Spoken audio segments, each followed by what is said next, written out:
Kumusta mga kapanyero? Alam nyo ba ang balita ng ating naturalized na si Justin Brownlee sa Asian Game? Nagpositibo siya sa paggamit ng substance. Ito, pag-usapan natin yan mga kompanyero.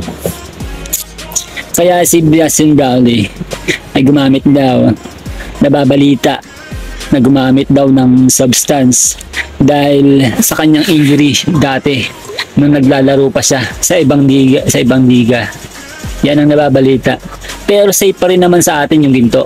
Kaya wala tayong pag-alala.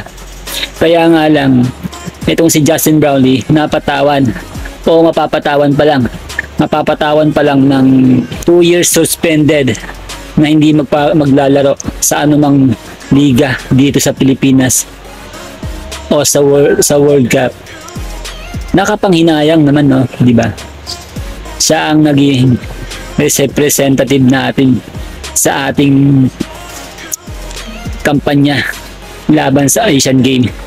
Pero magpasalamat din tayo dahil sa tulong niya, sa tulong ni Justin Brownlee, nakamit natin ang ginto. Ipanalangin natin sana na pababa ng kanyang suspension sa 2 taon na hindi paglalaro dito sa Pilipinas o sa anumang liga ng basketball.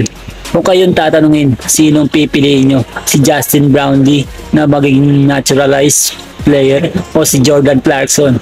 Tara, comment na kayo sa baba. Hihintayin ko mga kapanyero.